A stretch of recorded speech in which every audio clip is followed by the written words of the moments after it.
Laṅkāvatāra Sūtra, Chapter 2, Part 31.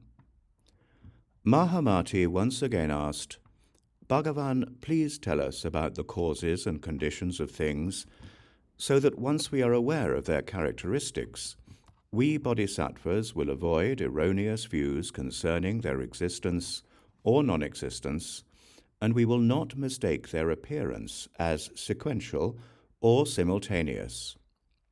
The Buddha replied, "Mahāmati, all things are characterized by two kinds of conditions, namely external and internal. External conditions include such things as a lump of clay, a post, a wheel, a piece of string, a stick, water, and manual techniques. It is from the application of such conditions that a pot results.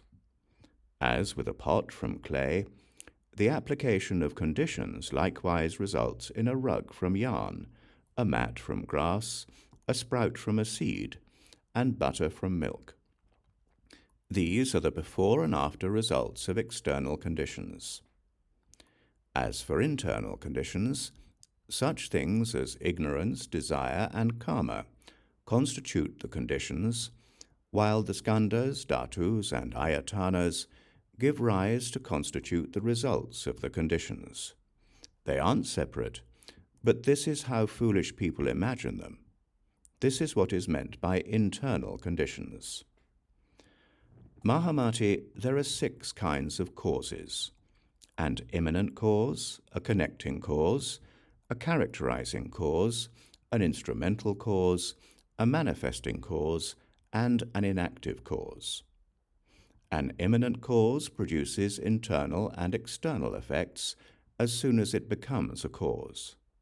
A connecting cause produces internal and external effects as soon as it forms a connection, such as the skandhas and seeds. A characterizing cause produces the characteristic of an uninterrupted continuity. An instrumental cause exerts supremacy like a chakravartin. A manifesting cause manifests causes and effects whenever projections occur, just as a lamp illuminates forms. And an inactive cause is the absence of projection that occurs with the interruption of continuity when something ceases. Mahāmati, these are the projections of foolish people, and they do not occur sequentially or simultaneously. And how so? If they occurred simultaneously, there would be no difference between cause and effect, and it would be impossible to identify a cause. And if they occurred sequentially, it would be impossible to identify an individual entity. The non-occurrence of a sequential occurrence is like having no word for father in the absence of children. Mahāmati, it is not true that what occurs sequentially is a continuity. It is merely a projection of what produces or what is produced by direct, supporting, continuous, or contributing causes. Mahāmati, a sequential occurrence does not occur because it is characterized by an attachment to an imagined reality. It does not occur sequentially or simultaneously because it belongs to the perceptions of your own mind. And it does not occur sequentially or simultaneously, Mahāmati, because the individual or shared characteristics of an external existence do not exist. It is only because you are unaware that the perceptions of your own mind are projections that forms appear. Therefore, you should avoid views of a sequential or simultaneous occurrence characterizing the operations of causes and conditions. The Buddha then repeated the meaning of this in verse.